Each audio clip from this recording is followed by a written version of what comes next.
Hermanos, que Dios les bendiga.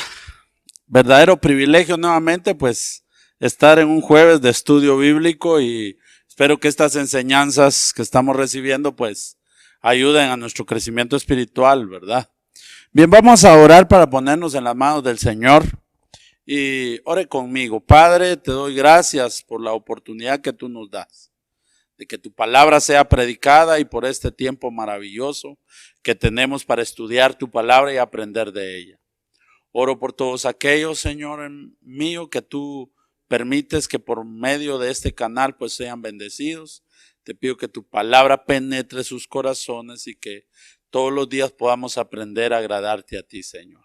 Pongo en tus manos este tiempo especial para que tú me guíes para predicar tu palabra y nada más que tu palabra, y que tu palabra pues dé los frutos, Señor, que tiene que dar en nuestras vidas. En el nombre de Jesús oramos. Amén y amén. Bien, estamos llevando una serie de estudios que le hemos titulado El poder del Espíritu en el creyente, y es un estudio basado en Romanos capítulo 8. Así que hoy vamos a ver el tema la justicia de la ley en el creyente. Quiero que me acompañe a Romanos capítulo 8, versículos 3 y 4. La palabra del Señor dice así: porque lo que era imposible para la ley, por cuanto era débil por la carne, Dios enviando a su Hijo en semejanza de carne, de pecado, y a causa del pecado condenó al pecado en la carne, para que la justicia de la ley se cumpliese en nosotros, que no andamos conforme a la carne, sino conforme al Espíritu. El hermano César la semana pasada pues nos enseñaba acerca de que la ley es una figura de muerte. Por lo tanto, guardando la ley no podemos tener salvación. La ley nos muestra que somos pecadores. Como un tutor nos hizo entender, de verdad que no merecemos vida, no, que nuestro pecado merece muerte. La ley le dio orden a un pueblo que necesitaba vivir en sociedad. La ley le dio dirección también al pueblo de Israel. Los guió la ley a la voluntad de Dios, porque también la ley nos muestra el camino a la voluntad de Dios.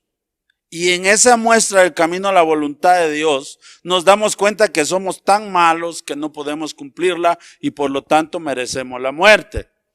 Entonces, por lo tanto, la ley muestra el pecado y condena al hombre por cuanto no puede cumplir la ley. Pero la gracia salva. Amén. Entonces miremos este tema maravilloso. Eso lo aprendimos con hermano César. Que Dios bendiga su vida.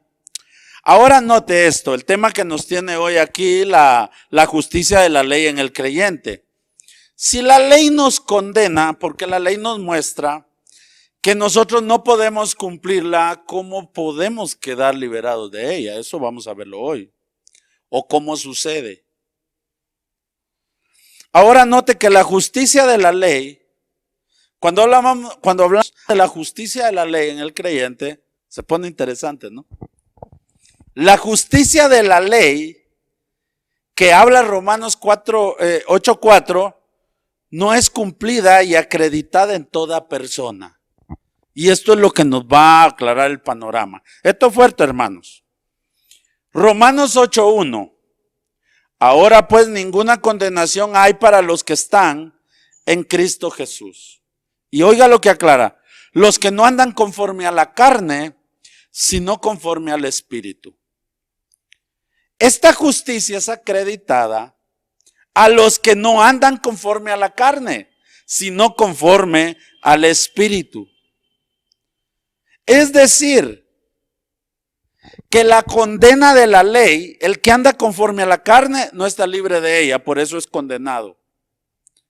Pero el que no anda conforme a la carne, sino que anda conforme al Espíritu, el tal creyente es justificado de la ley. O sea, la ley no tiene poder sobre él. Podemos discernir quién es justo y quién no lo es. La pregunta es, ¿Quiénes andan conforme a la carne? Oiga eso, ¿quiénes? Y usted ahorita está pensando en fulano, mengano, y resulta que usted no. Alguien más anda en la carne, pero usted no, ¿sí? Pero también podemos hacer la pregunta, ¿escuchan conforme al Espíritu? Porque si bien, escúcheme bien, hermano, si bien andamos conforme al Espíritu o tratamos de agradarle a Dios, no dejamos de pecar. Entonces, ¿cómo funciona esto? La justicia de la ley en el creyente, ¿cómo funciona? Y es aquí donde muchos, incluso predicadores, aún dentro de las iglesias, entre sus propios hermanos, andan mandando a muchos al infierno. Donde resulta de gran controversia la cuestión si es salvo o no lo es. Y es donde muchos predicadores han tomado partida de ser casi jueces, de mandar a este no es cristiano. Él hizo esto y este no es cristiano, este va al infierno. Y hermano, póngase a cuenta porque usted anda haciendo esto, usted se va a ir al infierno. Los pastores, predicadores andan mandando a hermanos al infierno. ¿Por qué? Porque no entendemos lo que está sucediendo realmente o realmente lo que es la justicia de la ley en el creyente. Miremos lo primero. Los que andan conforme a la carne. La justicia de la ley, hermanos, no es acreditada de salvación válida a quienes andan conforme a la carne. No tienen la oportunidad de salvación los que andan conforme a la carne. Así es sencillo. Quien anda conforme a la carne no puede andar conforme al Espíritu. Son dos cosas de polos opuestos. No se puede. Si alguien pertenece al Espíritu, el tal no puede pertenecer a la carne. Y si alguien pertenece a la carne, no puede pertenecer al Espíritu, porque no pueden entender lo espiritual. Es decir, el que anda conforme a la carne no entiende lo que es espiritual. No puede. Él sabe que hay algo espiritual, conoce, pero no puede entender lo espiritual, porque él es carnal. Primera de Corintios 2:14. Pero el hombre natural no percibe las cosas que son del Espíritu de Dios, porque para él son locura y no las puede entender porque se han de discernir espiritualmente. ¿Se da cuenta? Ahora usted comprenderá, le ha pasado a la mayoría de los cristianos, nos ha pasado. Le hablamos a alguien de Dios, de la voluntad de Dios, de la vida eterna y le hablamos de lo que conlleva y de repente alguien le dice, sí, está bonito, pero mira vos, lo que yo no entiendo es esto. Él ya lo dijo, él no lo entiende. ¿Y saben por qué? Porque él no es espiritual. Él no puede entender lo espiritual. Porque solo donde habita el Espíritu de Dios puede haber revelación espiritual. Donde el Espíritu de Dios donde el Espíritu de Dios habita, el mismo Espíritu de Dios le da revelación. Que no se acepte son otros 20 pesos, ¿sí? Que a alguien el Espíritu le redarguya, oye hermano, estás re mal, estás mal, de verdad estás mal, y que él no haga nada con la voz del Espíritu, esos son otros 20 pesos. Pero hay revelación porque el Espíritu de Dios está allí. Quien anda conforme a la carne son todos aquellos que saben que hay un Dios y que Dios es bueno y que Él es poderoso, ¿sí? Pero no están dispuestos a obedecerle. Andan conforme a la carne. Seguir y recibir a Cristo en sus corazones, presentarles el Evangelio y que Cristo more en sus corazones, eso les da tristeza. Aunque les enseñemos que al recibir a Cristo hay vida eterna, al tomar esa decisión, a ellos les da tristeza. Porque no están dispuestos a dejar de tomar, a dejar las borracheras, a dejar las mentiras. No están dispuestos a dejar el adulterio. Híjole, y entonces ya la otra que tengo, las dos más que tengo, no voy a poder. Les da tristeza. O fornicar. Oh, no pueden dejar de fornicar. El pecado les trae un deleite. tales andan en la carne. Porque es alegre y sabroso pecar. Muéstrele en el tiempo de diciembre a muchos el evangelio y ¿qué le dicen? Mejor en enero, después de los convivios, dice. Es una locura hacer bien las cosas. Para el que anda en la carne, es una locura ser bueno. Es una locura y cobardía no vengarse ante una ofensa o ante una agresión. Eso no tiene lógica. Lo lógico es que me la hizo, me la paga. Es una locura perdonar a mi enemigo.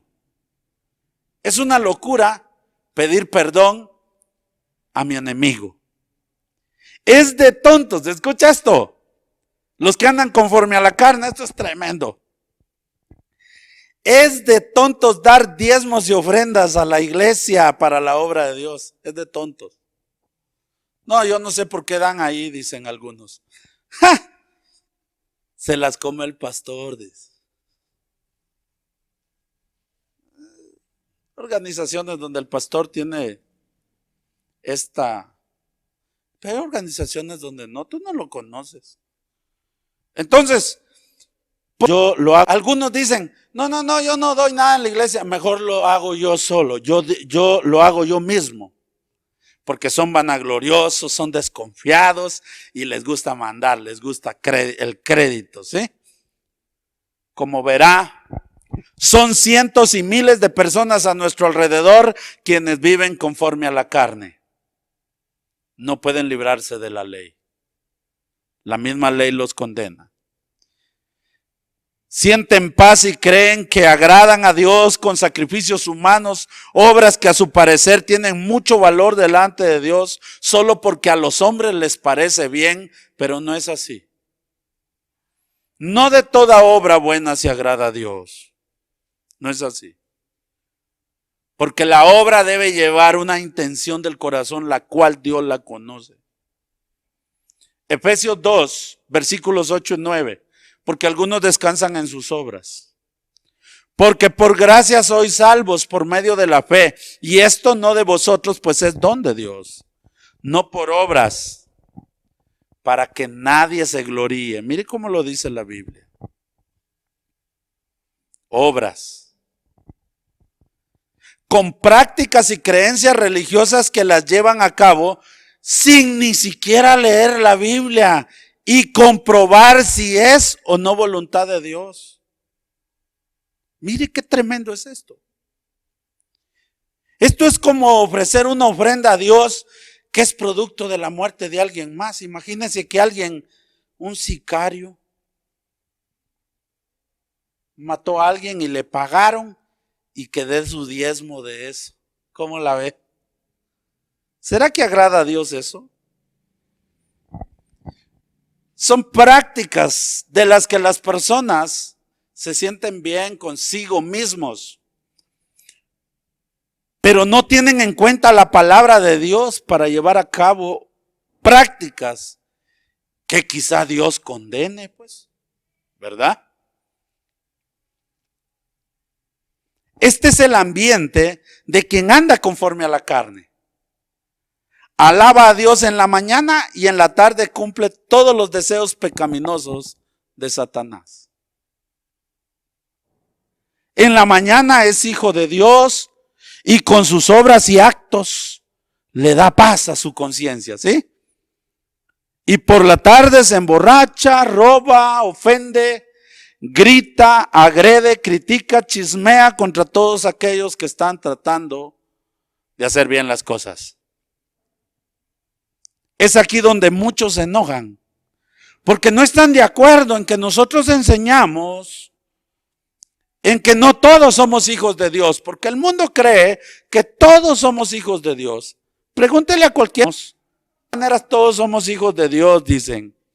Y cuando nosotros enseñamos que no todos somos hijos de Dios, se molestan. Todos somos creación de Dios, aún los animalitos, ¿sí? Pero no todos somos hijos de Dios. Y dicen, no, que ustedes se creen porque dicen que solo ustedes son hijos de Dios. No, no solo nosotros, hay muchos hijos de Dios en el mundo, ¿sí? Pero tenemos que entender que no todos, pero es que lo que no comprenden, que eso no lo digo yo. Eso no me lo saqué de la manga como un mago. Eso lo enseña la Biblia, pero no la leen. Juan 1, 11, 12. A lo suyo vino y los suyos no le recibieron, mas a todos los que le recibieron, a los que creen en su nombre, les dio la potestad de ser hechos hijos de Dios. La Biblia lo enseña. Y esto no se refiere específicamente a una confesión. Ya lo enseñé en otros temas atrás, ¿sí? No se refiere solo en hacer una confesión o se refiere a recibir o estar solo con confesar y suficiente y puedo vivir como yo quiera. No. Se refiere a recibir y estar dispuestos a hacer la voluntad de Cristo. Y no por aflicción ni coacción, porque está el otro extremo, ¿sí? Si no acepta a Cristo se va al infierno, si no se va a morir. Y le meten miedo a la persona y la persona hace una confesión que no tiene ni un valor. Debe ser algo genuino. Pero esto define al que anda conforme a la carne. Miremos lo segundo, los que andan conforme al Espíritu. Colosenses capítulo 2, versículos 6 y 7. Lo dice así. Por tanto, de la manera que habéis recibido al Señor Jesucristo, andad en Él, arraigados y sobreedificados en Él, y confirmados en la fe, así como habéis sido enseñados, abundando en acciones de gracias. La justicia de la ley es acreditada, escucha esto, es acreditada sobre quienes andan conforme al Espíritu. Quien anda conforme al Espíritu ama a Cristo. Está enamorado de Cristo. El que anda conforme al Espíritu quiere honrar a Cristo en todo lo que hace. Le da la gloria a Dios en todo lo que hace. El que anda en el Espíritu. En consecuencia, se esfuerza en seguir a Cristo y seguir el ejemplo de Él. Eso es andar en el Espíritu. Pecador, sí. Imperfecto, como usted quiera. Pero hace un esfuerzo por vivir a Cristo, el ejemplo de Cristo. Semejante amor y actitud hacia Cristo es mostrado en el momento que nos arrepentimos y le hacemos Señor nuestro, le hacemos dueño de nuestras vidas. Por eso el que se entrega a Cristo, esa entrega a Él es como decirle, yo te amo Señor y confío en ti. Voy a dejar de confiar en mi humanidad, en mi imperfección, voy a confiar en ti. Eso significa. Y este amor y actitud del hombre hacia Cristo agrada al Padre. Es la manera como nosotros logramos ser justificados de la ley. Escucha esto. Dios ama a su Hijo con amor perfecto. Me comprende, me doy a entender. Lo ama con amor perfecto. No existe ningún amor que supere al amor de Dios. Este amor y actitud hacia su Hijo, Dios lo tomará y la aplicará al hombre. Ahí es donde viene la justicia de la ley.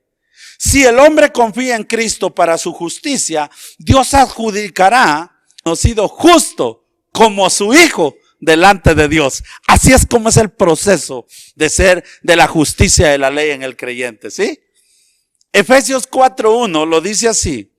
Yo pues preso en el Señor os ruego que andéis como es digno de la vocación con que fuisteis llamados.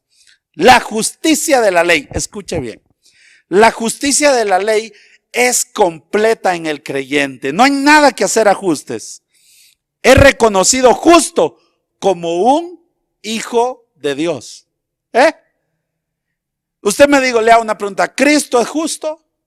Sí, Él es hijo de Dios. Desde el momento que yo soy un hijo de Dios, pues Dios me ve de la misma manera. Tal como Dios considera a su Hijo, así es considerado el creyente. Ha pasado de ser a ser considerado justo, ha pasado a ser considerado un hijo de Dios. Como Cristo es hijo de Dios y es justo, de esa manera es considerado el creyente. Por eso es que siempre estamos, reciba a Cristo. A partir de ahí, si el creyente busca en Cristo significado, propósito y sentido, Dios se lo dará, no se lo negará. Si el creyente busca en Cristo guía en alguna prueba o necesidad, Dios lo guiará a través de la prueba, a través de todas sus necesidades. Dios lo acompañará y lo guiará. Si el creyente confía en Cristo para sanidad, para ser sano de algo, Dios también puede dar sanidad al creyente. La justicia de la ley en el creyente hace que todo lo que el hombre siembre en Cristo lo coseche. Dios hace que sea así. Lo que yo siembro en Cristo, yo lo cosecho. Dios se encarga de que así sea. Todo lo que el hombre emprenda, necesite y busque en Cristo, Dios lo permite. Mire qué maravilloso es esto. La justicia de la ley completa. Mire lo que dice Efesios 3:20. Y a aquel que es poderoso para hacer que todas las cosas, mucho más abundantemente de lo que pedimos o entendemos, según el poder que actúa en nosotros. Mire pues, miremoslo de esta manera. Dios no le negaría nada a su hijo, o se lo negaría. No. El hecho de que el espíritu de vida esté en nosotros nos da el poder, si se le puede llamar así, por ser una posición. Entonces, esa posición me hace un hijo de Dios. Por lo tanto, Dios actúa a mi favor. El Espíritu Santo lo llena y le acredita la justicia de la ley con el derecho de vivir eternamente. Esto es precioso. En palabras sencillas, quien tiene vida eterna en Cristo es reconocido justo ante la ley de Dios. Amén. Cristo cumplió la ley por el creyente, por eso es nuestro Salvador. Y miremos un último punto, vamos a ver, creo que sí, el último punto. El último punto que quiero tratar es que Cristo cumplió la ley y obtuvo la justicia en favor de los hombres. Él cumplió la ley. El hermano César nos enseñó que no podemos cumplir la ley, pues Cristo la cumplió por mí. Miremoslo. Romanos 8, 3, 4, lo vamos a volver a leer. Porque lo que era imposible para la ley, por cuanto era débil por la carne, Dios enviando a su Hijo en semejanza de carne, de pecado, y a causa del pecado, condenó al pecado en la carne, para que la justicia de la ley se cumpliese en nosotros, que no andamos conforme a la carne, sino conforme al Espíritu. Cristo vino en la carne, como nacemos todos los hombres, igualitos, ¿sí? Lloró como usted y yo, lloronazos desde niños, ¿sí? La misma carne con todos sus deseos, con todas sus pasiones y con su potencial para el pecado. Así nació Cristo. Segunda de Corintios 5:21, mire lo que pasa. Al que no conoció pecado, por nosotros lo hizo pecado, para que nosotros fuésemos hechos justicia de Dios en él. El solo hecho, hermano, ponga atención a esto, el solo hecho de que él nunca pecó indica que el pecado es contrario a Dios. Nunca cometió pecado. Con su manera de vivir sin pecado, condenó al pecado como malo. O sea, él dijo, su manera de vivir santa, dijo, haz esto, no, eso es pecado, eso no le agrada a Dios, no lo hago. No lo hizo. Y mira, te damos esto y otra tentación y te ofendieron. Pero es pecado contestar. Mejor no pecó. Porque él dijo, si peco, eso es decirle, eso no le agrada a Dios. Entonces él condenó al pecado. De esta manera, con su manera de vivir, condenó al pecado como malo. No pecó ni siquiera una vez. En consecuencia, obtuvo una perfecta justicia. La justicia de la ley. Perfecta justicia. De esta manera se constituye en el modelo y patrón de vida para todos los hombres. Esta justicia perfecta cubre la injusticia de todos aquellos que confíen y se entreguen a Él. Por eso nos entregamos, hermanos, a Cristo. Hebreos 4:15. Porque no tenemos un sumo sacerdote que no pueda compadecerse de nuestras debilidades, sino uno que fue tentado en todo, según nuestra semejanza, pero sin pecado. Su perfecta justicia vence al pecado y su castigo por el pecado del mundo condena al pecado. Pues Cristo, hermanos, fue castigado sin cometer pecado. Es decir, sufrió sin merecerlo. El sumo sacerdote, hermanos, no fue quien ofreció el sacrificio, sino que el sumo sacerdote de nuestras vidas fue el sacrificio. Cristo condenó de esta manera el pecado en la carne, por lo tanto, toda carne halla su perfección e ideal en su justicia. Todo creyente encuentra su poder para condenar el pecado solo en Cristo, en su justicia ideal y perfecta. Nosotros, sin Cristo, si tú no tienes a Cristo, si no recibes su sacrificio, si no le tienes en tu corazón, tú no tienes poder sobre la ley. Al contrario, eres condenado. Pero en Cristo, todo creyente encuentra su poder para condenar el pecado solo en Cristo. Romanos capítulo 5, vamos a leer el versículo 6 y el versículo 8. Porque Cristo, cuando aún éramos débiles, a su tiempo murió. ¿Por quién murió? Por los impíos. Escucha esa palabra, Él murió por los impíos. Versículo 8 dice, mas Dios muestra su amor para con nosotros en que siendo aún pecadores, Cristo murió por nosotros. Cuando siendo aún pecadores, aún somos pecadores, merecemos morir, pero resulta que ya Él murió por mí. Cristo permitió que la ley del pecado y la muerte cayera en Él en lugar de caer sobre el pecador. Mire qué maravilloso es esto. Con su muerte, en sustitución del pecador, surgieron dos cosas importantes. Cuando Cristo murió por mis pecados, suceden dos cosas. Mire lo que dice Primera de Pedro, capítulo 2, 23 y 24. Escucha esto, quien cuando le maldecían, no respondía con maldición. Cuando padecía, no amenazaba. Quien llevó él mismo nuestros pecados en su cuerpo sobre el madero, para que nosotros, estando muertos en los pecados, vivamos a la justicia, y por cuya herida fuisteis sanados. Primero, con la muerte en la cruz, pidió a Dios que aceptara su justicia ideal y perfecta por la justicia del hombre pecador. Mire, hubo un intercambio. Mi justicia perfecta por la injusticia del pecador, la cambió. Y en segundo lugar, pidió a Dios que cargara sobre sí mismo el pecado y la muerte del hombre. Mi pecado y mi muerte, yo ya no puedo ser condenado porque Él murió por mí. Yo ya no puedo morir porque Él murió por mí. Mi pecado no puede ser condenado porque fue condenado en Él. Mi pecado lo cambió. Pidió a Dios que lo dejara cargar la ley del pecado y la muerte en lugar del hombre, que le permitiera experimentar el infierno en favor del hombre. Por eso no podemos ir al infierno. Lo siento mucho para el infierno. No podemos ir.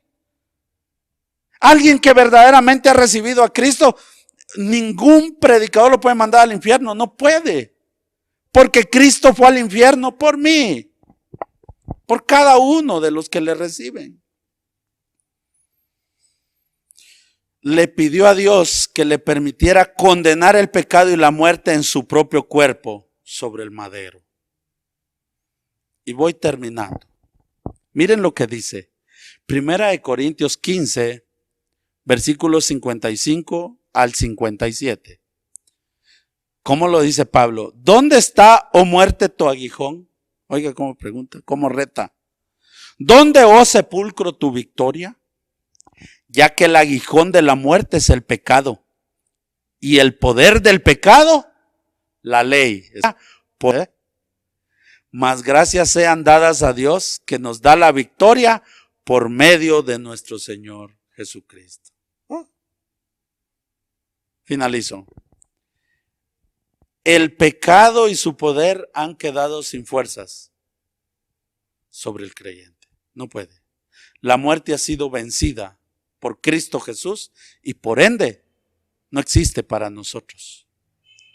Y el que tenía el poder de la muerte ha sido vencido también. Este es Satanás. Este es Satanás. Miren, hermanos, Satanás tiene poder acá en la tierra sobre los que no son de Cristo.